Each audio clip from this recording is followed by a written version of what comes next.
Hey, welcome to Imagine BL Story. If you're new here, don't forget to hit that subscribe button. It really encourages my work and helps me bring you more stories. Now sit back, relax, and enjoy today's story. JinTae woke up that morning, unaware that his life was about to change forever. He went to the river to fetch water, the same task he did every evening, wooden bucket in hand. But when he reached the bank, he froze. A body lay half submerged in the shallows, face down in the current. Expensive silk robes torn and mud-stained. One pale hand stretched toward the shore, fingers curled like he'd been reaching for help even as consciousness left him. The man wasn't moving. Walk away. That was the smart choice. Report it to Master Sung tomorrow. Let the authorities handle whatever tragedy had deposited a nobleman's corpse here. Strangers meant trouble, questions, investigations, the kind of attention that got slaves beaten for existing in the wrong place. And JinTae had enough trouble already. The bruises on his ribs from this morning's beating still screamed with every breath. Master Sung had been in a foul mood, and JinTae had been convenient. He should definitely walk away, but something held him there. The way the stranger's hand reached, fingers curled, grasping for help that never came. Or maybe the late afternoon light catching torn silk, revealing embroidery so fine it must cost more than JinTae would earn in 10 lifetimes. This was someone important. Someone whose death would be noticed. Someone whose family was probably searching for him. Yet here he was, alone and dying miles from anywhere. JinTae's mother, before she'd been sold away when he was 12, used to say the gods put choices in front of people to see what they were made of. That kindness was a choice you made even when it cost you. This would cost him. JinTae knew that with bone-deep certainty. But his feet were already moving, wading into cold water before his mind could stop his heart. The current pulled at his worn cotton pants. Up close, the man was young, mid-20s, JinTae's own age.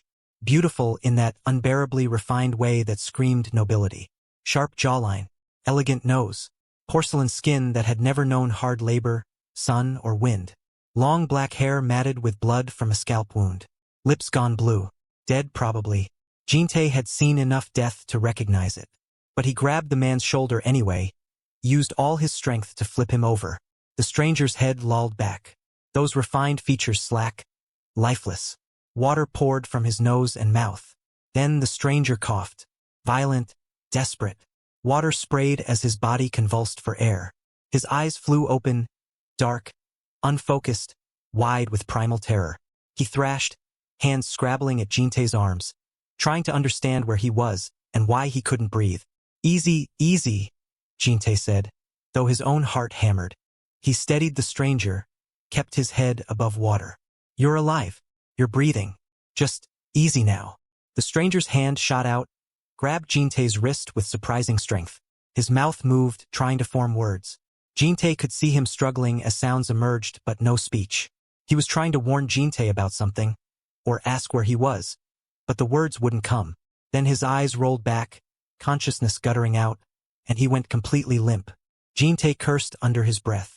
Checked for a pulse, threadbare and weak, but there. The man's skin burned with fever despite the cold water.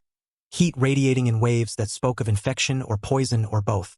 This man needed a physician, proper care, medicine, things JinTae couldn't provide. He should leave him here. Flag down a passing merchant. Send word to the village headman. Let proper authorities handle this. The smart choice. The safe choice. But smart and safe had never been luxuries JinTae could afford. He looked around the riverbank. Empty in both directions, sun sinking lower, shadows lengthening. No guards. No servants. No search party. Which meant either no one knew where this man was, or someone wanted him to stay lost. Someone had tried to kill this man. If JinTae left him here, they'd succeed. His mother's voice echoed. Kindness is a choice you make even when it costs you. This is going to cost me everything, JinTae muttered. Then he made the worst decision of his life. He dragged the man out of the water and into the forest. The abandoned shrine sat deep in the woods, far enough from the village that no one came looking. JinTae had discovered it 3 years ago during one of his desperate flights from Master Sung's rage. His sanctuary. The one place in this brutal world that was his alone. Stone walls half crumbled. Roof mostly intact, though rain sometimes dripped through gaps. Old Buddhist carvings worn smooth by time. A sense of peace JinTae had never found anywhere else. He was violating that peace now, but he couldn't think about that. Not yet. The stranger was heavier than he looked, all lean muscle under refined features. JinTae had to stop 3 times, his back screaming, his ribs sending spikes of agony through his chest with every breath. By the time he laid the man on the cleanest patch of floor, JinTae was shaking with exhaustion and pain. He collapsed against the wall, just breathing, trying to convince his body it wasn't dying. Then forced himself up, built a small fire in the old brazier, grateful for the flint and dry tinder he'd stashed months ago. The flames caught slowly, reluctantly, but they caught. Warmth began to fill the space. Not much, but better than nothing. The silk robes had to come off, wet, cold, leaching what little warmth the man's fevered body held. But undressing an unconscious nobleman felt wrong. This man was clearly important. Someone used to servants and propriety. The kind of person who'd probably have JinTae executed for looking at him wrong. But he'd die if JinTae left him in wet clothes. Sorry, JinTae muttered, and started working the robes open. He peeled them away carefully, trying not to notice things he had no business noticing. Lean defined muscle from training with masters, not labor. Smooth skin unmarked except for one thin scar across his ribs. No calluses, no brands, no marks of ownership. This was a free man. More than free, wealthy, powerful, important. And JinTae was a slave touching him with rough, scarred hands. He grabbed his spare blanket, threadbare, patched, but clean and dry, and wrapped it around the stranger's bare form. The man shivered despite the fever making his body shake. JinTae pressed a hand to his forehead and hissed. Too hot. Dangerously hot. He needed to get that fever down. Needed water, clean cloth, medicine he didn't have. The village healer kept her supplies locked tight, and Master Sung would notice if JinTae started stealing. But JinTae had been stealing for 3 years. Small things, unnoticed things. He was very good at it. I'll be back, he told the unconscious stranger. Just don't die while I'm gone. I didn't drag you all the way up here to watch you die in my sanctuary. The stranger's only response was another violent shiver. JinTae slipped back into the darkening forest, already planning which routes would get him to the healer's hut unseen, which windows he could force, which medicines he could steal without their absence being noted. JinTae stole the medicine, fever reducers, herbs for infection, clean bandages, and made it back without being caught. A miracle. He cleaned the head wound, pressed cool cloths to burning skin, tried to get water between those blue lips, watched most of it dribble out and used. The man thrashed in fever dreams, mumbling words JinTae couldn't make out. Sometimes whole sentences in a cultured accent that marked him as educated, probably court-trained. Once he cried out Myri, with such anguish that JinTae's heart clenched. A lover, maybe, or family. Around midnight, the thrashing grew violent enough that JinTae had to physically hold him down, pinning his shoulders to keep him from reopening the wound. Easy, JinTae said. You're safe. No one's going to hurt you here. The stranger's eyes flew open. Unseeing, lost in fever, but open. He stared at JinTae like seeing a ghost. Don't leave, he whispered, refined accents slurred with sickness. Please. Everyone left. They all. His hand shot out, grabbed JinTae's wrist with desperate strength. Don't leave me. Something in JinTae's chest cracked open at the raw fear in those words. This man, whoever he was, whatever he'd run from, had been abandoned by everyone. Left alone to die. JinTae knew what that felt like. I won't leave, he said, meaning it even though it was stupid, even though this would cost him everything. I'm right here. You're not alone. The stranger's fingers tightened around his wrist. Held on like JinTae was the only solid thing in a world turned to water and darkness. Promise, the man breathed. I promise. Promise JinTae couldn't keep. Shouldn't keep. But he said it anyway. Stayed there on the hard floor with the stranger's hand gripping his wrist like a lifeline. And when the man finally slipped back into unconscious darkness, JinTae didn't pull away. He sat through the night, keeping watch, pressing cool cloths to burning skin, pretending he was someone who could save people. By dawn, Master Sung would notice JinTae missing. There would be questions, punishment, probably the cane, maybe worse. But for now, in this moment suspended between darkness and light, JinTae sat with a dying stranger and chose kindness, even knowing what it would cost him. 3 days passed in a blur of fear and fever. Master Sung had noticed JinTae's absence that first morning. The beating was brutal, 15 strikes with the bamboo cane across his already bruised back, each leaving welts that would take weeks to heal. Master Sung demanded to know where he'd been, what he'd been doing. why he thought he could disappear without permission. JinTae lied. Said he'd fallen asleep by the river, exhausted from work. A thin excuse, barely believable, but Master Sung was drunk enough not to push.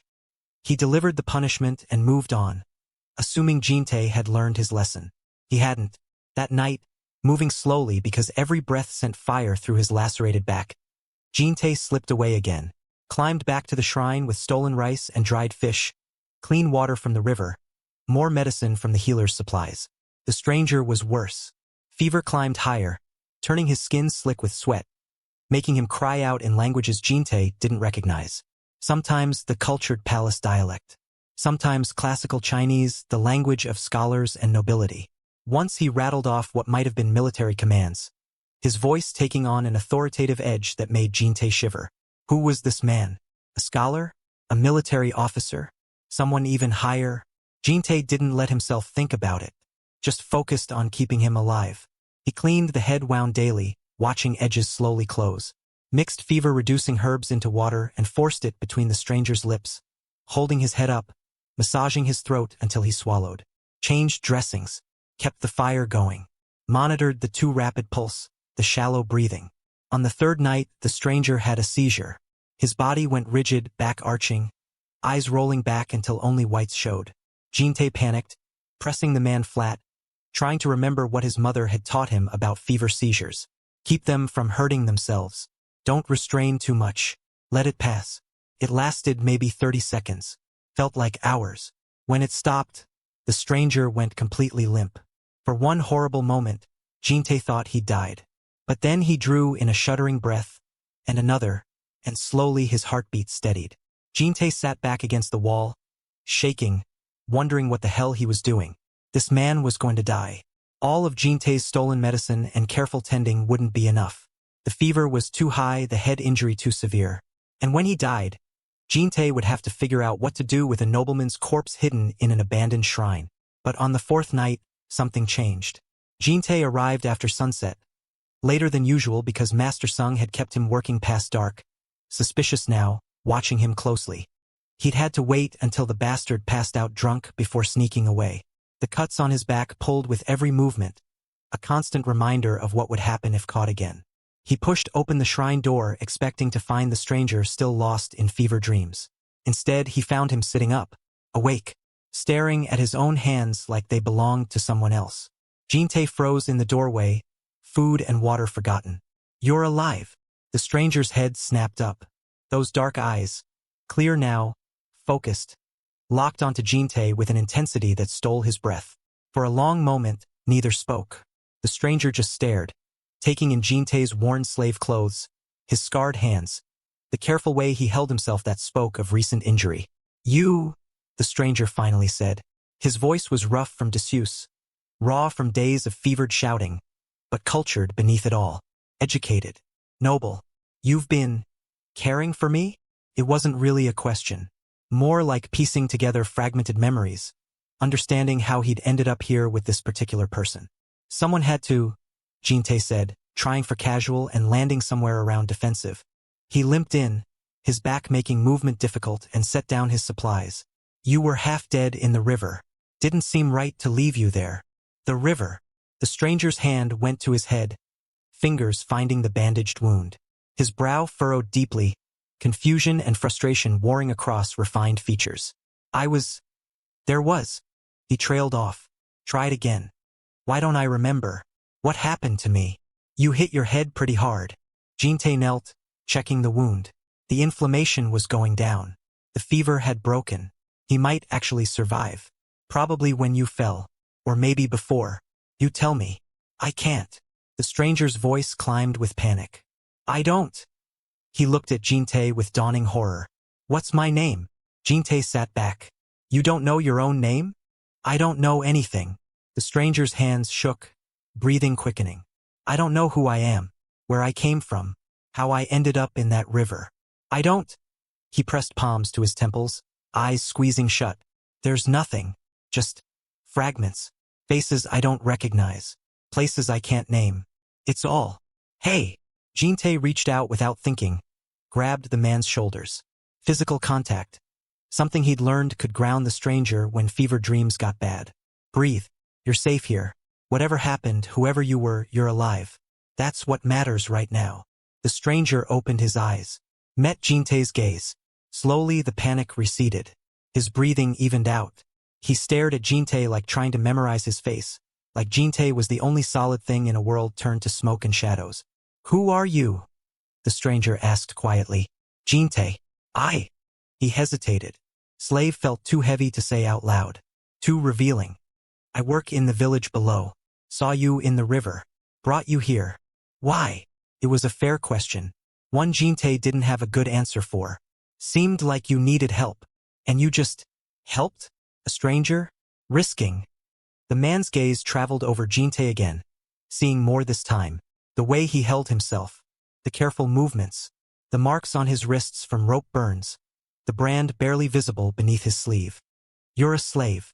It wasn't a question. JinTae didn't bother denying it. Which means helping me, hiding me, could get you killed. The stranger continued. His eyes widened slightly. Why would you do that? Because my mother taught me kindness mattered. Because I'm tired of watching people die. Because you look so desperate, reaching for the shore, and I couldn't just walk away. Does it matter? JinTae said instead. He stood, putting distance between them. You needed help. I helped. You're alive. That's enough. What should I call you? JinTae asked, deliberately changing the subject. Can't keep calling you stranger. I don't remember my name. Then we'll give you a new one. JinTae studied him. This beautiful, broken man who'd fallen into his life like a curse or a blessing. He wasn't sure which yet. Hanuel. It means sky, because you appeared out of nowhere, like rain from heaven. The stranger, Hanuel, tested the name silently, lips forming around the syllables. After a moment, he nodded. Hanuel. All right. Good. JinTae pushed the food toward him.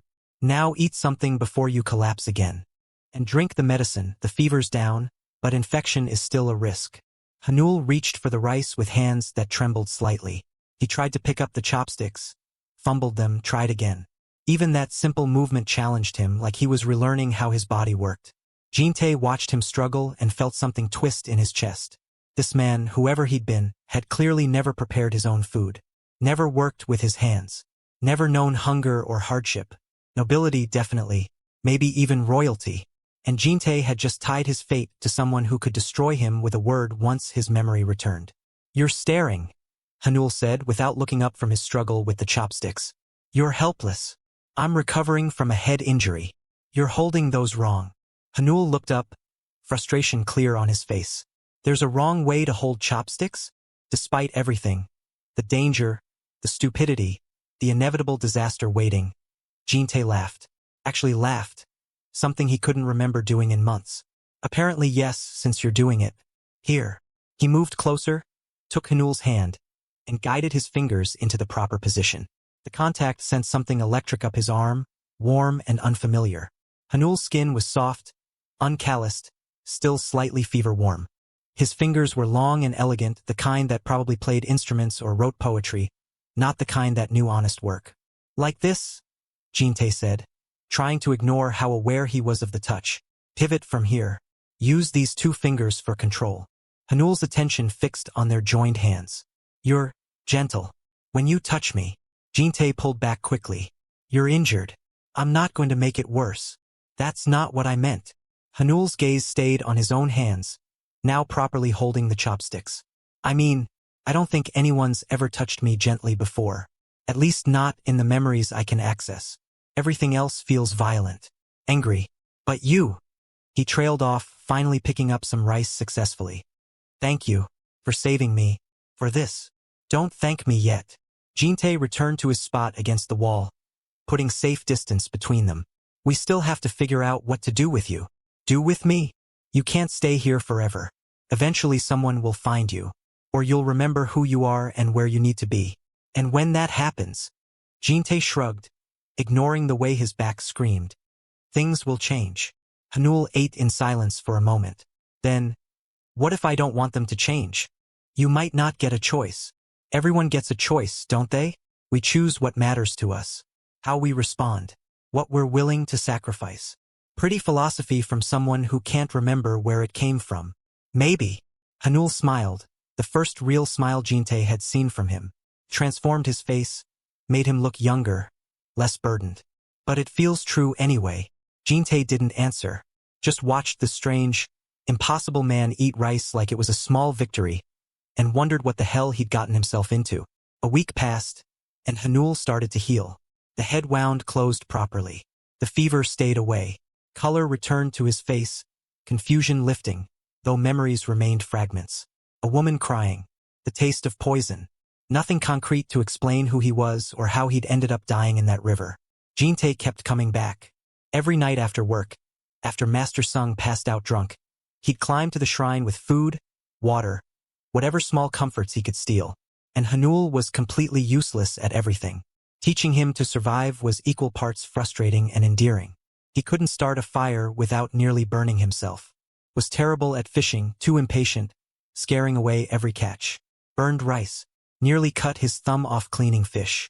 Couldn't tell poisonous plants from edible ones. But he kept trying. Kept asking questions. Treated each failure as a learning experience rather than defeat. And slowly, painfully, he learned.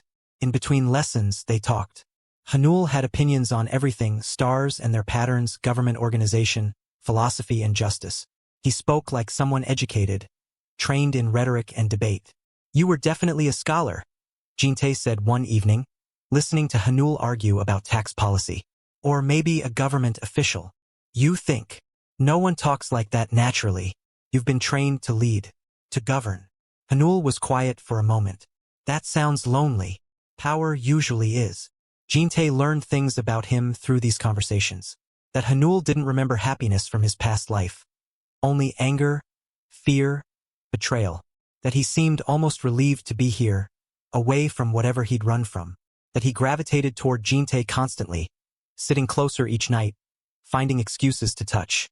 And JinTae learned things about himself too. That he didn't want Hanuel to leave.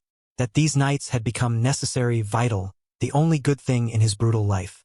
That he was falling into something dangerous and inevitable and completely beyond his control. One evening, they sat watching the sunset paint the sky red and gold. Hanuel sat close, he always did now, their shoulders touching. Just barely. Just enough to be aware of. JinTae didn't move away. "I think I'm starting to remember something," Hanuel said eventually. "Not who I am, but feelings. Fear. Running. Someone I trusted betraying me. Do you want to remember? I don't know. Sometimes I think remembering will ruin this. Whatever this is. This is temporary. You know that, right?" Hanuel turned to look at him. They were close enough that JinTae could see flecks of amber in those dark eyes. Could feel Hanuel's breath against his skin. "What if I don't want it to be?" JinTae's heart did something complicated in his chest. "Hanuel, I know this can't last. When I remember, I'll have to go back to wherever I came from. Deal with whatever I was running from. But right now, in this moment." Hanuel's hand found his. "Right now, I'm here with you, and I like how peaceful it feels. So it's enough for me. It shouldn't be enough. It was dangerous and stupid and going to end in heartbreak." But JinTae didn't pull away. Just let Hanuel hold his hand and pretended that right now could last forever. "Tomorrow," Hanuel said softly, "teach me something else. Anything. I want to learn everything you know." "Why?" "Because when I'm gone, I want to remember this. Remember you. Remember what it felt like to be normal instead of whatever I was before." JinTae squeezed his hand. "Tomorrow then." They sat there until the stars came out, hands linked, saying nothing because words would break the spell. And JinTae tried not to think about how much it was going to hurt when this ended. Because it would end.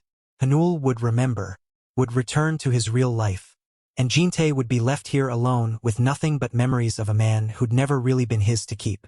But for tonight, Hanuel's hand was warm in his. And he would take what he could get. 2 weeks became 3. 3 became a month. JinTae stopped counting days. Started measuring time by moments spent with Hanuel instead. The night Hanuel finally caught a fish, holding it up like a trophy, grinning so wide it transformed his face. The afternoon they got caught in a rainstorm and huddled under JinTae's blanket, talking about nothing while rain drummed overhead, shoulders touching, neither pulling away. The evening Hanuel noticed JinTae limping worse than usual and demanded to see his back. JinTae resisted. His scars were ugly, shameful. But Hanuel's quiet determination won out. So JinTae lifted his shirt. Hanuel's sharp intake of breath made him flinch. But instead of disgust, Hanuel's fingers traced the welts with gentleness that made JinTae's eyes burn. Who did this? Hanuel asked, voice low and dangerous. Master Sung. 3 days ago. I was late with his dinner. I'll kill him. Cold, certain fury. When I remember who I am, when I have power again, I'll kill anyone who hurts you. You can't. He's within his rights. I'm his property. Then the rights are wrong. Hanuel pulled out the salve, began applying it with hands that shook with suppressed rage. No one should have the right to do this. To treat a human being like they're less than. It's barbaric. The touch was so gentle, so careful. Every stroke of Hanuel's fingers against his damaged skin felt like healing that went deeper than medicine. JinTae closed his eyes, let himself feel it. Someone caring about his pain. Someone angry on his behalf. Someone treating him like he mattered. When Hanuel finished, he didn't pull away. Instead, his arms wrapped around JinTae from behind, just held him. JinTae's breath caught. Hanuel's chest was warm against his bare back, solid and real. He could feel Hanuel's heartbeat, or was that his own? Suddenly thundering too loud? Hanuel's breath ghosted across his neck, warm and deliberate, and JinTae shivered despite himself. You're safe with me? Hanuel murmured against his skin, lips brushing the nape of his neck. Always. JinTae leaned back into the embrace. Let himself have this. Hanuel's arms tightened, protective, possessive. They stayed like that as the fire burned low, as exhaustion pulled at them both. When I remember, Hanuel whispered, pressing a soft kiss to JinTae's temple. When I have power again, I'm taking you with me. You're mine now. Mine to protect. Mine to care for. Another kiss, this one to his forehead, lingering and tender. No one will hurt you again. I promise. JinTae's heart hammered so loud he was sure Hanuel could hear it. You can't promise that. Watch me. They fell asleep like that, tangled together, and JinTae tried not to think about how right it felt. JinTae knew he was in trouble when he became hyper-aware of everything Hanuel did. It started with touches that lingered. Hands brushing when passing food. Hanuel's fingers in his hair when learning to tie it properly. JinTae's hands on Hanuel's wrists, correcting his grip, his stance. Each touch sent electricity through him, warm and unfamiliar. And Hanuel never pulled away, never seemed to mind. JinTae started to wonder if this was normal for him. If Hanuel touched everyone this way, casual, constant, seeking contact like breathing. Maybe nobility were just like that, comfortable with closeness. But then there was the confusion that made JinTae's head spin. He'd heard stories his whole life, felt attraction before, to village girls with pretty smiles, to the merchant's daughter who'd been kind once. That's how it was supposed to work. Men desired women. That's what the stories said, what everyone knew. So why did his pulse race when Hanuel smiled at him? Why did his breath catch when their shoulders touched? Why did he find himself staring at Hanuel's mouth, his hands, the line of his throat? It didn't make sense. They were both men. But then he'd catch Hanuel watching him across the fire, expression unguarded, hungry, and confusion gave way to certainty. Because Hanuel looked at him the way the stories described. The way men looked at maidens they desired. And JinTae realized with startling clarity. Hanuel wanted him too. The thought should have terrified him. Instead, it made something hot and reckless bloom in his chest. One night, JinTae arrived to find Hanuel practicing with a knife. His movements were clumsy but determined. You're going to cut yourself, JinTae said, moving behind him. Then show me how to do it right. JinTae reached around him, adjusted his grip, his stance. Hanuel's back pressed against his chest. They were close enough that JinTae could feel Hanuel's heartbeat, could smell the herbs from the soap JinTae had stolen for him, could count each breath. Like this, JinTae said, voice rough. He guided Hanuel's hand through the motion. Firm grip, decisive strikes. Don't hesitate. Hanuel turned his head slightly. Their faces were inches apart.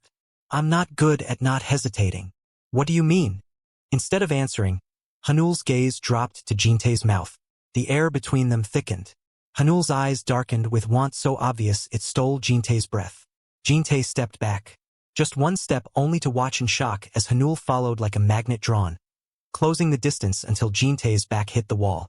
He stopped moving and Hanuel did something more shocking by leaning forward and pressing his lips to JinTae. The world tilted. JinTae's hands flew up, to push away or pull closer. He didn't know. But then sensation crashed over him.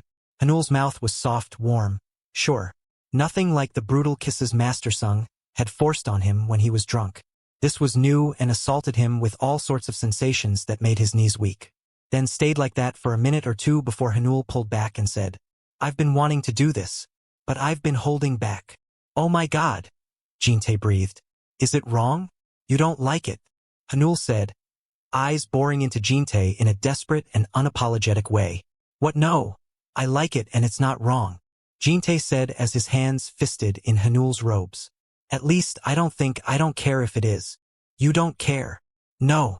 JinTae pulled him closer, reckless, desperate. "Do it again." Hanuel groaned and kissed him again. Harder this time. JinTae kissed back with the enthusiasm of someone who'd never known this was possible. That mouths could fit together this way, that touching could feel like this. They stumbled backward, still kissing, until they collapsed onto the floor. Hanuel braced himself above JinTae, breathing hard. They never separated even as Hanuel adjusted the angle of his head to kiss him harder, slower this time, and more thorough as if he wants to learning the shape of his mouth and what made him gasp. And when his lips traveled down JinTae's jaw, found the pulse point at his throat, JinTae's head fell back with a sound he didn't recognize. His hands slid into Hanuel's hair, holding him there, not wanting this to stop. "Tell me what you want. Tell me what is okay," Hanuel whispered against his skin. I don't." JinTae's hands were shaking. "I've never wanted like this before." "Neither have I." Hanuel lifted his head, eyes dark. "But I want you so badly I can't think straight." They kissed until breathing became optional, until the world narrowed to just heat and want and desperate need. Hanuel's hands mapped JinTae's body over his clothes. When his fingers found the edge of JinTae's shirt, he paused. "Can I?" "Yes." Hanuel lifted it carefully, mindful of JinTae's still healing back. When the fabric cleared his head and Hanuel saw the full extent of the damage. Years of beatings layered over each other, brand marks burned into his shoulder, raised scars that told stories of survival and suffering. He went very still. JinTae braced himself for disgust, for pity, for Hanuel to realize what a mess he was and pull away. Instead, Hanuel's fingers traced the scars with aching gentleness. "You're beautiful," he breathed. "I'm broken." "No." Hanuel's eyes met his, fierce and certain. "You're strong. You survived. Every mark is proof of that. Proof that you're still here, still fighting, still capable of kindness despite everything." His lips followed where his fingers had traced, pressing soft kisses to damaged skin. "You're the most beautiful person I've ever seen." Something in JinTae's chest cracked open. He'd spent years hating his body, seeing it as damaged goods, as proof of his worthlessness. But under Hanuel's gaze, under his reverent touch, the scars felt different. Like maybe they were maps of survivorship instead of marks of shame. Like maybe he was more than the sum of what had been done to him. Something in JinTae's chest cracked open. "I want you, but I don't know how. We'll figure it out together." Hanuel pulled back to look at him. "You choose. Everything. What we do, how we do it, when we stop." They made love slowly, carefully. Hanuel touched him like he was precious, asked permission for everything, checked his face constantly. "You're good at this," JinTae breathed between kisses. "You must have been an expert, wherever you're from." Hanuel groaned against his mouth. "Don't remind me I have a past. I don't want to remember. Don't want anything but this. You. Then have me." They lay together afterward. Hanuel so gentle it was maddening. Like JinTae might shatter. Finally, JinTae had enough. "I'm not fragile. I know, Hanuel." JinTae grabbed his face, made him look. "I'm not fragile. I won't break. So stop treating me like I will." Something shifted in Hanuel's eyes. The careful gentleness gave way to hunger barely restrained. "You're sure?" "Yes." What followed was different. Hanuel's careful control shattered. He touched JinTae like he was starving for it, kissed him until neither could breathe, showed him pleasure he'd never imagined possible. It was overwhelming, perfect, exactly what JinTae needed without knowing he needed it. After, they lay tangled in torn silk and threadbare blankets. Hanuel's arms wrapped around him, JinTae's head on his chest, listening to his heartbeat slow. Hanuel felt wetness against his skin, lifted JinTae's head, eyes wide with concern. "Did I hurt you?" JinTae shook his head, tears still falling. "No." "Then why?" "It felt so good." JinTae laughed through the tears. I'm happy." Is that stupid? Hanuel's expression softened. He wiped JinTae's tears with his thumb. Not stupid. Perfect. You made me cry during intimacy. That's got to be embarrassing for you. Best thing I've ever done, apparently. Hanuel grinned. Should I be proud? Shut up. Make me. JinTae kissed him, laughing. They teased and bantered until exhaustion pulled them under. As sleep claimed him, JinTae tried to believe this moment could last forever. But fear crept in at the edges. When Hanuel recovered his memory, this would end. He'd return to his real life, and JinTae would be left with nothing but this. He'd never been allowed to keep anything good. And Hanuel, whoever he really was, wasn't his to keep. But for tonight, Hanuel held him close and whispered promises in the dark. And JinTae let himself believe in fairy tales. Just for tonight. The next morning, they woke tangled together as dawn light filtered through the shrine's roof. JinTae had to leave. Master Sung would be getting suspicious. But he lingered in Hanuel's arms, stealing moments of warmth before facing the brutal world outside. Don't go yet, Hanuel murmured, half asleep. He pulled JinTae closer, nuzzled into his hair. Stay. I have to. If Master Sung finds out. I know. Hanuel's arms tightened anyway. I just want to wake up with you every morning. Fall asleep with you every night. All the time between. I want that too.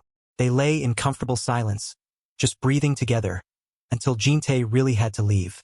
Hanuel helped him dress, stealing kisses between each layer, making the process take 3 times longer than necessary. Be careful, Hanuel said, cupping JinTae's face. Don't let him hurt you. I'll be fine. I always am. That's not the same as being safe. Hanuel kissed him slow and deep. Come back to me tonight. I will. Promise. I promise.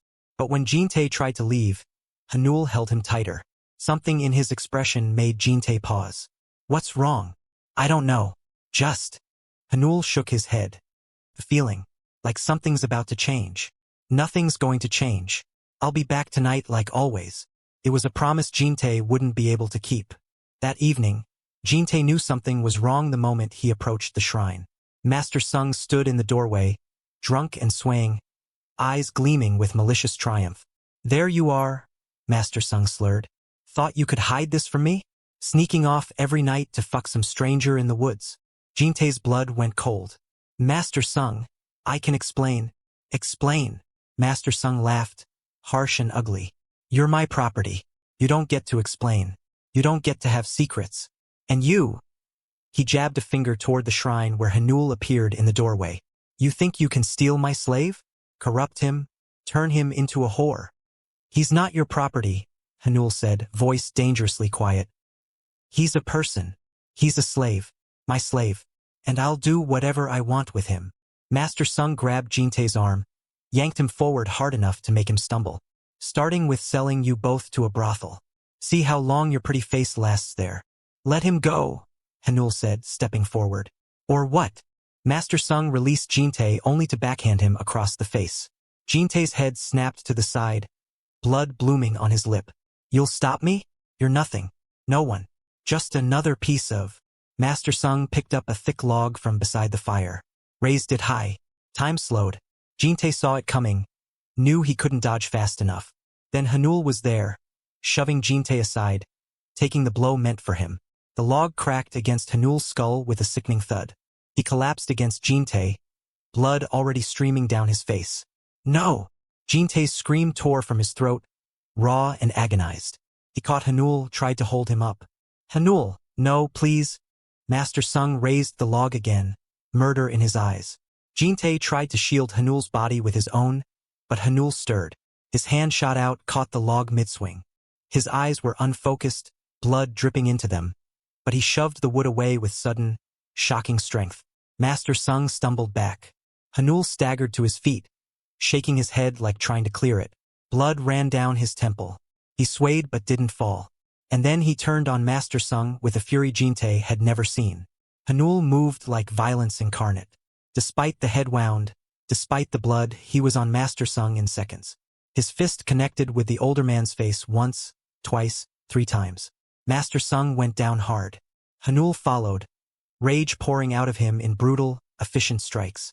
Hanuel, stop. JinTae recovered from his shock, grabbed Hanuel from behind. You'll kill him. Stop. He dragged Hanuel back with all his strength. They hit the ground together, and JinTae wrapped his legs around Hanuel's torso, arms locked around his chest, holding him in place with everything he had. Let me go, Hanuel snarled, still struggling. He hurt you. Stop. Please. Just stop. Master Sung struggled to his feet, nose broken, blood streaming down his face. He staggered back, eyes wild with fear and fury. You're both dead, he spat. Do you hear me? Dead. I'll tell the magistrate 2 slaves attacked their master. They'll execute you both. Flay you alive in the square for everyone to see. I'm not a slave. Hanuel's voice cracked like thunder. I am Crown Prince Sangcheol of this kingdom, and you will tell your magistrate that I'll be visiting him personally. Tell him to prepare for my arrival, and tell him what you did here tonight. Master Sung froze, stared, then laughed, high and manic. Crown Prince? The Crown Prince is dead. Everyone knows that. You're just crazy. Both of you are insane. He backed away, still laughing. Fine. Die here together. See if I care. He disappeared into the forest, his laughter echoing back. JinTae loosened his hold. Hanuel immediately turned in his arms, breathing hard. You're bleeding, JinTae said, hands shaking as he touched Hanuel's face. Your head. We need to clean this. You could have a concussion, you. JinTae. Hanuel caught his hands. I'm fine. You're not fine. You got hit with a... I remember. Hanuel's eyes were clear despite the blood. I remember everything. JinTae went still. What? My name. My life. The palace. The poisoning. Hanuel's voice was steady now, certain. I'm Crown Prince Sangcheol. The words didn't make sense at first. JinTae stared at him, trying to process. Crown Prince. Not just nobility. Not a scholar or a military officer or even a high-ranking official. The Crown Prince. The heir to the throne. The man whose death had been announced weeks ago, whose funeral rites the entire kingdom had mourned. And JinTae had been sleeping beside him, touching him, loving him. The air of nobility JinTae had sensed. The way Hanuel carried himself, spoke, moved, suddenly made terrible, perfect sense. He hadn't been trained to lead. He'd been born to rule an entire kingdom. Before he could say anything, blood dripped down Sangcheol's face, splashing onto his torn robes. The sight snapped JinTae out of his shock. You're bleeding. God, you're still bleeding. We need to. He scrambled to his feet, reached down to help Sangcheol up. His hands hesitated. Was he even allowed to touch a crown prince now? But Sangcheol was swaying, unsteady, and JinTae's concern overrode propriety. Come on, JinTae said, wrapping an arm around Sangcheol's waist. Inside. Let me look at that wound properly. Sangcheol leaned on him without hesitation. JinTae guided him back into the shrine, settled him by the fire. His hands shook as he gathered clean cloth and water.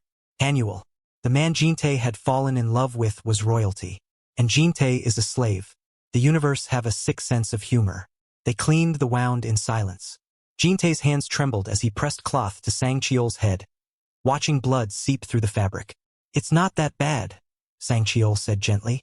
Looks worse than it is. You could have died. But I didn't. They sat side by side after, the fire burning low between them. The space felt different now. Heavier. Tell me, JinTae said quietly, about what you remember. So Sangcheol told him. About the palace. The banquet where his uncle had served poisoned wine. The guard who died saving him. The conspiracy that ran deeper than just his uncle, court officials, military commanders, even foreign agents. All working to destabilize the kingdom. My sister, Sangcheol said. Myri, she must think I'm dead. The whole kingdom probably does. JinTae heard what Sangcheol wasn't saying. You have to go back. I know. Silence stretched between them. JinTae tried to find words for what this meant, for how everything had just shattered. Sangcheol turned to him. Come with me. I can't. Why not? Because, JinTae gestured helplessly. You're crown prince. I'm a slave. That's not a gap we can bridge. I'll free you. Give you a position in the palace. We can. Be what? What would I be to you there? Sangcheol's jaw tightened. Instead of answering, he pulled JinTae into a kiss. Hard, desperate, like he could pour everything he couldn't say into the press of lips. JinTae lost all conscious thought. Just let Sangcheol have him, take him, claim him. They fell into each other with the desperation of people who knew time was running out. They made love through the night. Not gentle this time. Urgent, fierce, trying to memorize each other's bodies. Each sound, each breath. JinTae woke to dawn light and an empty space beside him. He sat up, heart hammering, and found Sangcheol standing by the shrine entrance, dressed. His torn silk robes arranged as best they could be, his hair pulled back. Even dirty and blood-stained, he looked different. Regal, like a prince instead of a lost man. The shift hurt more than JinTae expected. He stood, approached slowly, then dropped to his knees. Head bowed. "What are you doing?" Sangcheol's voice was sharp. He dropped to his knees too, grabbed JinTae's shoulders. Don't do that. You're crown prince. I have to show." "You don't have to show me anything." Sangcheol's hands cupped his face, forced him to look up. "You're not my subject. His voice broke. "You're you. We have to go," JinTae said. "Master Sung will come back. With the village elders, maybe magistrate guards. And you need to get back to the capital before whoever tried to kill you finds out you're alive." "I don't want to go yet." "You have to. Then come with me." "I can't." A sound in the distance stopped them. Voices. Many voices. The jingle of armor. They looked at each other, then moved as one. Slipped out of the shrine, crept through the forest toward the sound. Through the trees, JinTae saw them. An enormous entourage. Soldiers in formation. Horses. Banners bearing the royal crest. Sangcheol grabbed his arm. "That's my sister's flag. The princess's guard." JinTae's heart sank. This was it. The moment Sangcheol returned to his real life. "We should go meet them," Sangcheol said, pulling JinTae forward. JinTae held back. "You should go. We'll go together." "No." JinTae pulled his hand free. "This is where it ends. You know that. I don't accept that. It doesn't matter what you accept. You're the crown prince. You have a kingdom to save. And I'm..." JinTae's voice went rough. "I'm nobody. A slave you found in the woods. That's all I'll ever be. You're everything to me, JinTae. I love you." JinTae's breath caught at the raw declaration made by the crown prince. His eyes burning. Love. So that's what this was. This ache in his chest that wouldn't go away. This desperate need to see Sangcheol smile. To hear his voice. To touch him. This feeling that the world only made sense when they were together. This terror at the thought of losing him. Love. He'd never had a word for it before. Had never felt anything like it. This overwhelming, consuming thing that made him feel whole and shattered all at once. It was foreign and terrifying and so achingly real he wanted to weep. "I love you too," JinTae whispered, the admission tearing out of him. "By the gods. I love you so much it hurts." Sangcheol's face transformed with desperate hope. Then, "But it's not enough." JinTae's voice broke. "Love isn't enough. Then what is?" "Nothing. There is no enough for people like us." JinTae took a step back. "Go to your sister. Save your kingdom. That's what matters. You matter. Not more than a kingdom." He took another step back and proceeded to bow. "Goodbye, your highness." Sangcheol grabbed him, pulled him into a kiss so fierce it stole JinTae's breath, poured everything into it. Desperation, love, fury, grief. When they broke apart, Sangcheol held his face fiercely as he said, "This isn't over. I am not ending our story like this." JinTae said nothing and extracted himself from the crown prince's embrace, turned and ran without looking back. He heard Sangcheol shout his name, kept running. Then he heard something else. A woman's scream. "Sangcheol." JinTae stopped behind a tree, looked back. Through the branches, he saw a woman in fine robes break from the entourage, run toward Sangcheol. She was crying, screaming his name, disbelief and joy warring on her face. Sangcheol turned toward her, caught her as she threw herself into his arms. "You're alive," she sobbed. "You're alive, you're alive. Oh God, I thought." "I'm here," Sangcheol said, voice muffled against her hair. "I'm okay, Myri. I'm okay." Soldiers surrounded them. The entourage descended. Sangcheol was swept up in reunion, in questions, in the machinery of royalty reclaiming one of its own.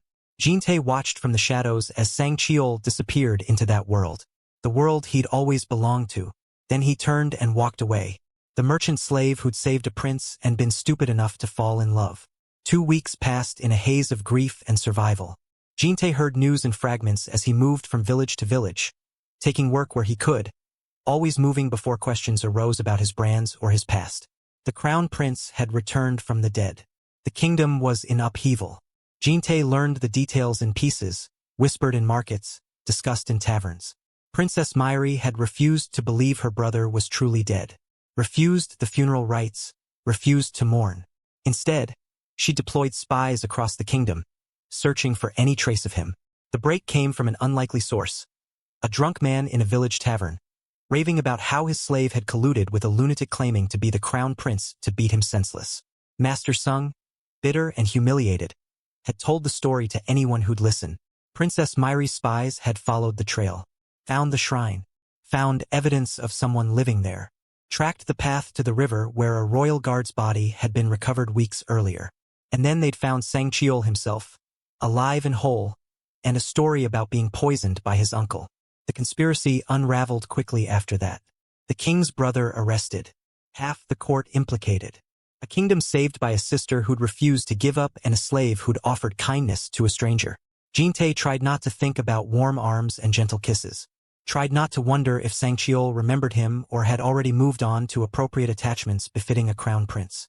He tried, failed, kept moving. Then, 15 days after their separation, JinTae was arrested in a small village market. Not for theft, though he'd been stealing to survive. Not for running, though he was technically fugitive slave.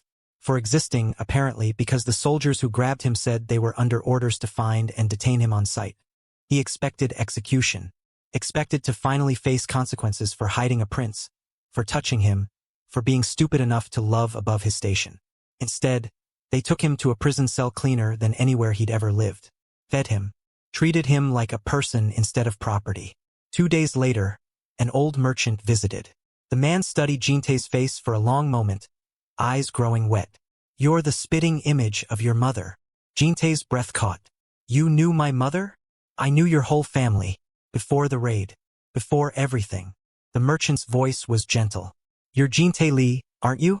Son of Ambassador Lee Sang-ho." JinTae looked at him as if the merchant had two heads and said, "I'm the son of a debtor who sold me." "No." The merchant leaned forward. "You're the son of an ambassador who's been searching for you for 15 years. You were kidnapped during a border raid when you were 9 years old. Your mother died trying to protect you.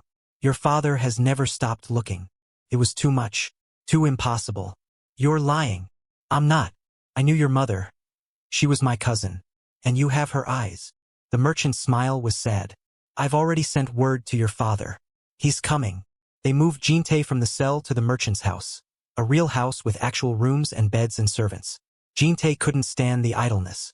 He was used to working, to moving, to having tasks that kept his hands busy and his mind occupied. After much protest, the head merchant reluctantly allowed him to help in the kitchens, the stables, the gardens. It felt more normal than sitting in silk robes pretending to be someone he wasn't sure he could become. When Ambassador Lee arrived 2 weeks later, JinTae was in the garden, hands dirty from weeding. The old man stopped at the gate, just stared. Then his face crumpled. "My son," he breathed. "My boy, I thought you were dead."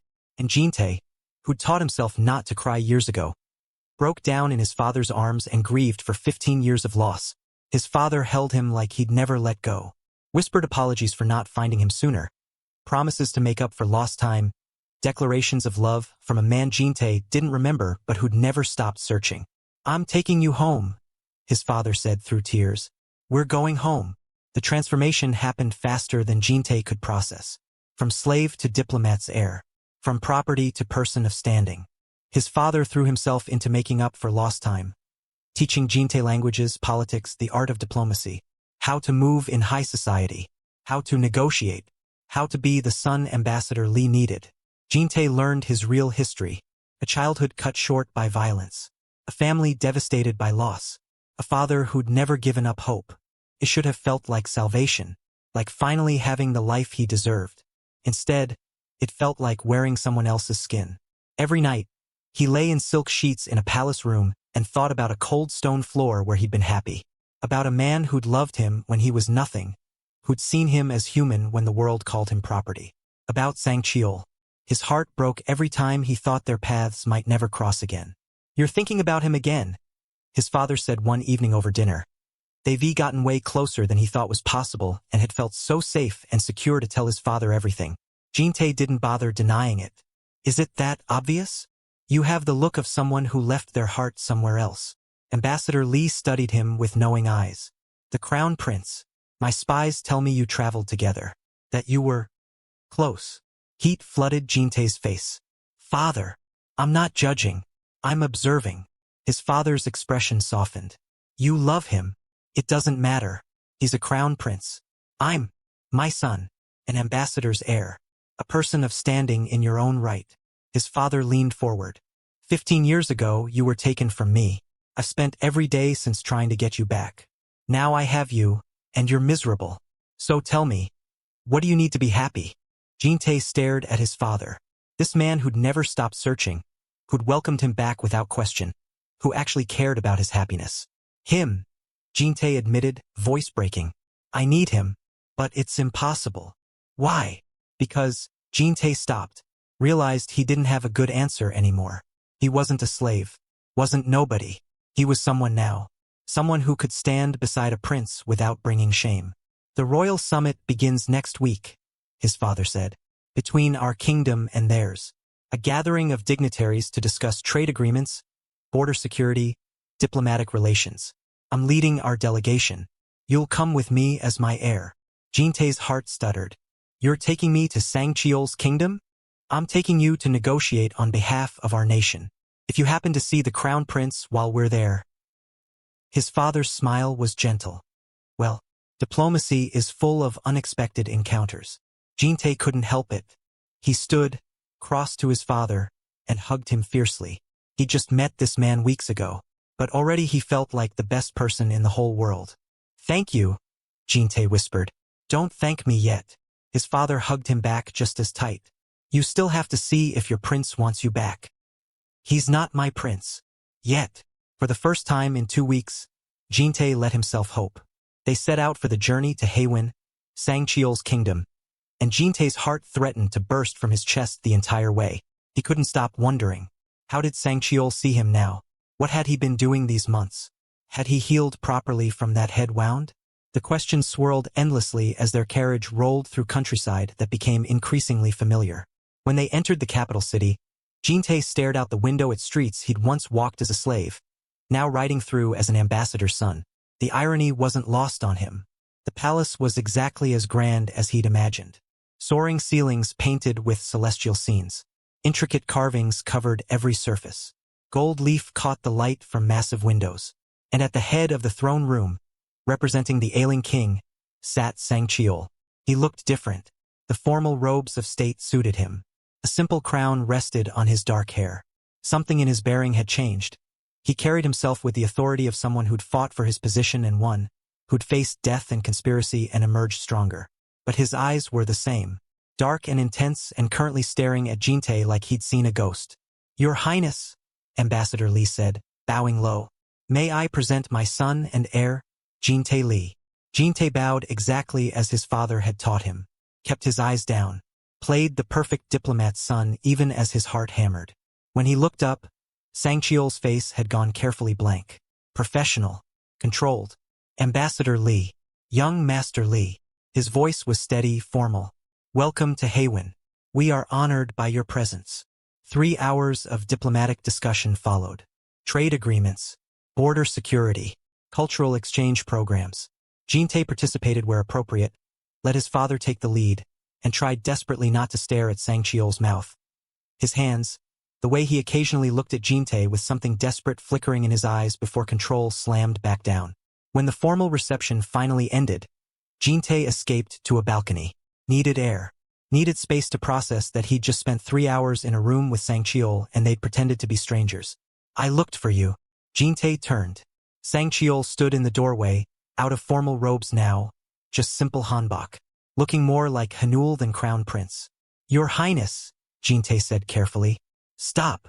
Sangcheol crossed to him in 3 strides. Don't do that. Don't be formal with me. What else should I be? JinTae kept his voice level even as everything inside him screamed. You're the crown prince. I'm a diplomat's son. We need to. I looked for you, Sangcheol repeated, closer now. For months. I sent people everywhere. Back to the village, the shrine, every town within 100 miles. You'd vanished. I was arrested. Found out who I really was. JinTae forced himself to meet Sangcheol's eyes. Turns out I'm not just a slave. I have a family. I'm someone important too. You were always someone important to me. JinTae's heart felt like it wanted to leap from his chest from what the crown prince just said. And he didn't have time to recover because Sangcheol was already there, pulling him into a tight embrace. JinTae's breath left him in a rush. Sangcheol's arms wrapped around him like he'd never let go, and JinTae felt Sangcheol exhale against his neck. A shuddering breath that spoke of months of tension finally released. JinTae's own exhale matched it, his body melting into the embrace despite his mind screaming warnings. This was what he'd been missing, this feeling of coming home. Then reality crashed back. JinTae pulled away, pushed Sangcheol back, cleared his throat. We can't do this. I don't care. You have to. JinTae's voice cracked. We can't anymore. Your kingdom might need you to marry someone appropriate. My father needs me to be his heir. We don't fit anywhere. Then we make a place. Sangcheol's hand covered his on the railing. JinTae, please. I didn't know who you were. You didn't know who I was. But we knew each other. The real us. That hasn't changed. Everything's changed. Has it? Sangcheol turned him around. Because I still think about you every night. Still wake up reaching for you. Still love you even though half my council would call it madness. His voice dropped. Tell me you don't feel the same. JinTae couldn't.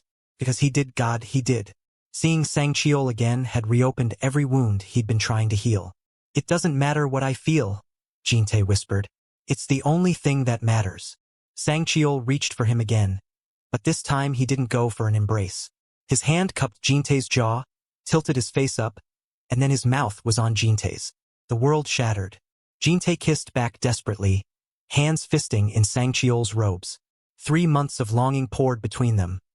All the nights alone, all the wondering, all the grief.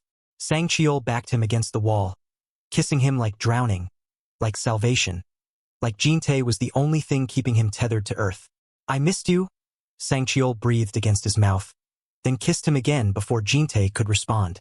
His hands mapped JinTae's face, his neck, his shoulders, like reassuring himself JinTae was real. I missed you too, JinTae managed between kisses. So much, every day. I thought I'd never. Sangcheol kissed him quiet, slower this time, deeper, thorough. The kind of kiss that said everything words couldn't. A sound in the hallway made them break apart, breathing hard. You should go, JinTae said, even though it killed him. Come to my chambers tonight. Sangcheol's forehead rested against his. Please, just to talk. Sangcheol, please. JinTae nodded, hated himself for it. But he couldn't stay away. Not when Sangcheol looked at him like that. That night, one of Sangcheol's personal guards came for JinTae, led him through winding palace corridors to the crown prince's private chambers. The moment the door closed behind him, Sangcheol was on him. No talking, no preamble. Just Sangcheol's mouth on his, hands tearing at his robes with desperate urgency. They stumbled toward the bed, kissing frantically, 3 months of separation pouring out in desperate touches. I thought we were going to talk, JinTae gasped. Later. Sangcheol pushed him onto silk sheets. Talk later. Need you now. They ravished each other, made up for lost time with hands and mouths and bodies moving together like they'd never been apart. It was desperate and fierce and perfect. Everything JinTae had been craving since that morning in the shrine when they'd said goodbye. When they finally collapsed, sweaty and satisfied, Sangcheol pulled JinTae close and kissed him again, and again, and again like he couldn't stop. Dawn light was filtering through the windows when they finally let go of each other. Sangcheol walked JinTae to the door, kissed him one more time. Tonight, Sangcheol asked. Tonight, JinTae promised. He left with his heart soaring. This was risky, insane even, but he got to see Sangcheol again. They still felt the same insane level of attraction. It was more than he'd ever dared hope for. The next few days passed in a blur of stolen moments. During formal meetings, they were perfectly professional. But afterward, Sangcheol would take JinTae on tours of the palace, showing him favorite gardens, hidden alcoves, the library where he'd studied as a child. Sometimes they'd run ahead of Sangcheol's guards, lose them around a corner, and when they were alone, Sang Cheol would pull JinTae into searing kisses that left them both breathless. Once, in a shadowed corridor, Sang Cheol kissed him so thoroughly that JinTae moaned. Loud enough that they had to break apart, both laughing at the impropriety of it. "We're going to get caught," JinTae said, still grinning. "Don't care." Sang Cheol kissed him again. JinTae was falling harder for the crown prince with each passing day. From the way Sang Cheol looked at him, touched him, sought him out at every opportunity, JinTae could tell he felt the same. He wanted this moment to last forever. On the third night, something unexpected happened. Sang Cheol had been meeting with his council when an explosion rocked the palace. Fire, screaming, chaos erupting through the halls. JinTae was in the guest quarters when it started. He heard the blast, felt the tremor, and his first thought was Sang Cheol. He ran toward the sound despite his father's protests, through smoke-filled corridors and panicking nobles, toward the council chamber where Sang Cheol had been. He found bodies outside the doors, guards cut down, blood pooling on pristine marble. Through the shattered doors, he saw Sang Cheol fighting. Not alone. Princess Myri fought beside him, elegant and deadly with a sword in her hands. They moved back to back against men in dark clothes, assassins trying to cut through their defense. JinTae grabbed a fallen guard's sword. He'd never trained properly, but desperation made its own kind of skill. He charged in. The first assassin went down more from surprise than technique. JinTae's strike was clumsy but effective. The man fell screaming. Sang Cheol's head snapped around. "JinTae!" Horror crossed his face. "Get out of here!" Not a chance. They fought together instinctively, covering each other's weaknesses. Sang Cheol was trained, elegant, deadly. JinTae was desperate, scrappy, refusing to die before making sure Sang Cheol survived. When the last assassin fell or fled, when palace guards finally arrived, Sang Cheol grabbed JinTae and kissed him hard, in front of everyone. "Don't ever do that again," Sang Cheol said against his mouth. "Don't risk yourself for me." Too late. JinTae pulled back, aware of the stares from guards and counselors alike. Who were they? "My uncle's remaining conspirators," Princess Myri answered, cleaning her blade. "They wanted both kingdoms destabilized. Kill me, kill our father, kill Sang Cheol and Ambassador Li. Start a war that would let them seize power in the chaos." JinTae's blood went cold. "My father is safe. I had extra guards on him." Myri studied JinTae with sharp eyes. "You must be the one my brother's been pining for." Heat flooded JinTae's face. "Your Highness, I saved his life twice now from what I hear. First in the river, now here." She sheathed her sword. "I'm starting to think we should make that official." "Myri," Sang Cheol warned. "What?" "It's true. You've been useless for months, brother. Staring into space, barely sleeping, refusing every marriage proposal." She looked at JinTae again. "And now I see why." Ambassador Li arrived then, taking in the scene. His son holding a bloody sword. The crown prince still standing close enough to touch. The obvious connection between them. "Ambassador," Sang Cheol said formally, "your son just saved my life. I owe him a debt I can never repay." "I think you can, actually." Ambassador Li's gaze moved between them. "But we should discuss it somewhere private." The private discussion happened in Sang Cheol's study. 4 people around a table. Sang Cheol, JinTae, Princess Myri, and Ambassador Li. "The conspiracy goes deeper than we thought," Myri explained. "Lord Jin's network spans both kingdoms. They've been selling state secrets, destabilizing borders, profiting from conflict. With both royal families dead, they could have installed puppet rulers. We have evidence," Ambassador Li added. "Names, transactions, everything needed to prosecute. Which could destroy diplomatic relations," Sang Cheol said. "If people see how deeply both kingdoms were betrayed. Or strengthen them," JinTae interrupted. Everyone looked at him. "We have a common enemy. Corruption that crosses borders, that hurts both our peoples. We fought it together tonight. That's the story that matters." "He's right," Ambassador Li said. "This conspiracy proves why we need alliance, not animosity." "Alliance," Myri repeated slowly. "Between kingdoms, between families." Her gaze sharpened on Sang Cheol. "Brother, what if we formalized it? Made it official?" "How?" Sang Cheol asked, though JinTae could see he knew where this was going. "A marriage," Myri said. "Between kingdoms, between heirs. creating lasting peace through family bonds. A same-sex marriage between princes, Ambassador Li said slowly. That's unprecedented. So is everything else we're doing. Myri leaned forward. My brother loves your son. Your son loves my brother. Why not use that?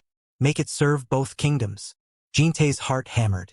He looked at his father and the princess in shock. Were they insane? Ambassador, Sangcheol said quietly, his voice steady despite the emotion in his eyes. May I speak freely? Please, Your Highness. Your son saved my life when I had nothing. He taught me what it means to care about people beyond politics. He made me want to be a better ruler, a better person. Sangcheol's gaze never left Ambassador Li's face.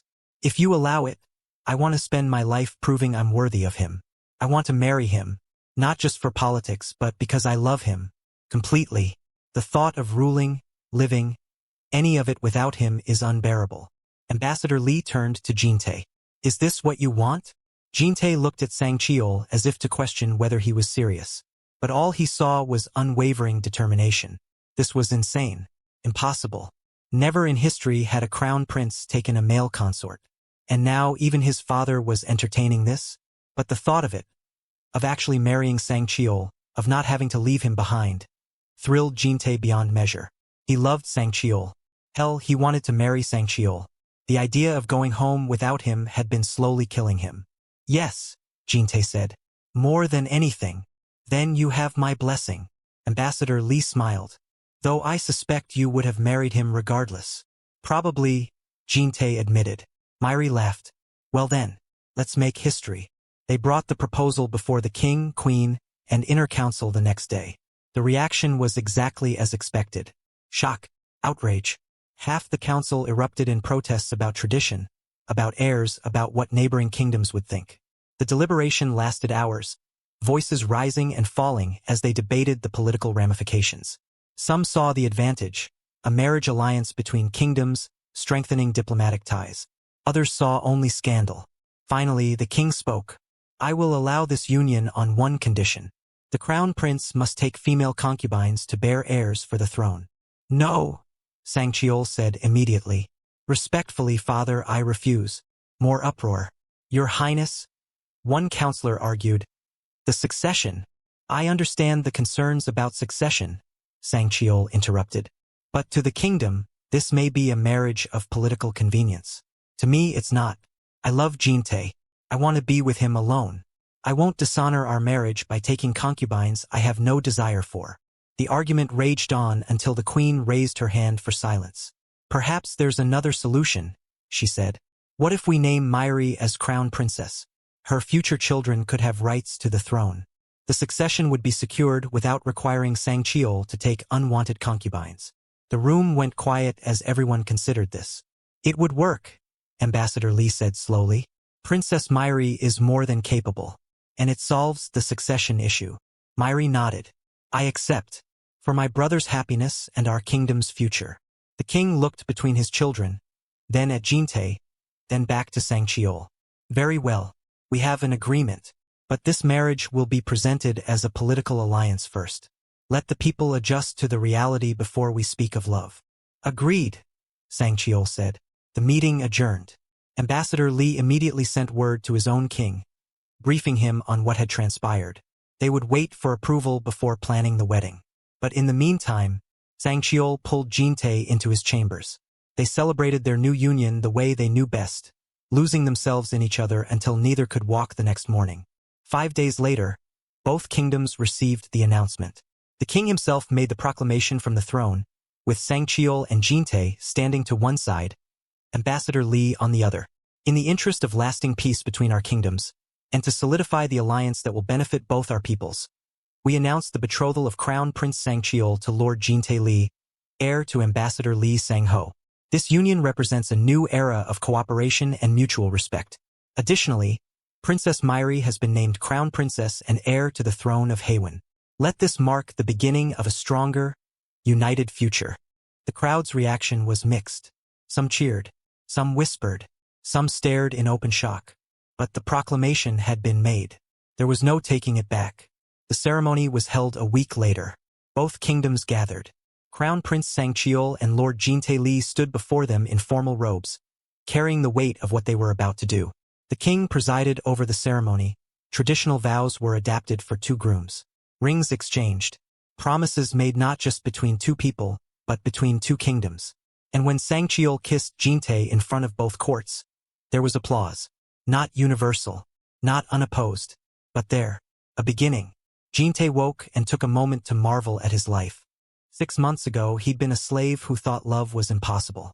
Now he was a prince, married to the man he loved, helping forge peace between kingdoms.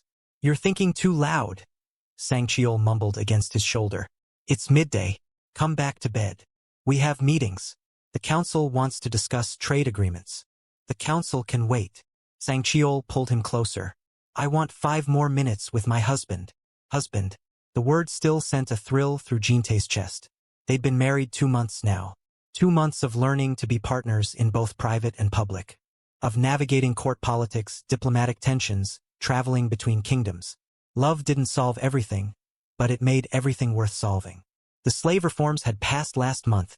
Sangcheol's first major policy, with JinTae's relentless advocacy. Abolishing hereditary slavery. Creating paths to freedom. Establishing protections. It wasn't enough. Would never be enough to undo centuries of injustice. But it was a start. "What are you thinking about?" Sangcheol asked, reading him like he always did. "How strange life is. A year ago, I pulled a stranger from a river. Now I'm married to him. Changing laws. Living between palaces. Regretting it? Never." JinTae turned to face him. "You? Only that I didn't find you sooner." Sangcheol kissed him softly. "Though maybe we found each other exactly when we needed to." Very philosophical for someone who wants 5 more minutes in bed. "I contain multitudes." JinTae laughed and kissed him properly. "We really should get up. Myri will come looking for us." "Let her. I'm the crown prince. I can skip 1 meeting." "You're going to be a terrible king, but an excellent husband." Sangcheol pulled him back down. "Stay. Just 5 more minutes." JinTae stayed. Because he could. Because after years of having no control over his time, his body, his life, he got to choose this. Choose mornings with Sangcheol. Choose stolen moments of peace. Choose the simple joy of being together. Eventually they had to get up. Had to face the day and all its demands.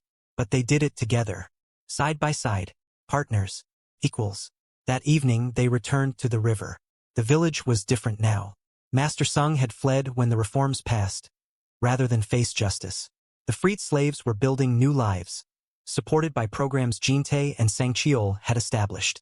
But the river was the same. Water still flowed, still sang over stones, still held memories of the day everything changed. "Do you ever think about what would have happened if you'd walked away that day?" Sangcheol asked. "Yes." JinTae squeezed his hand. "I think about how you'd be dead, how I'd still be a slave, how neither of us would have this." They walked to the exact spot where JinTae had found Sangcheol.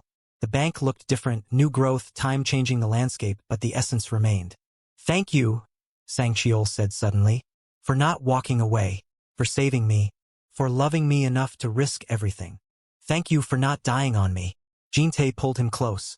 They stood as the sun set, turning the river red and gold. Two people who'd found each other in impossible circumstances, who'd fought against everything to stay together, who'd changed kingdoms just to love freely. "Come on," JinTae said eventually. "Let's go home." "Where's home? Your kingdom or mine?" "Wherever you are." JinTae smiled.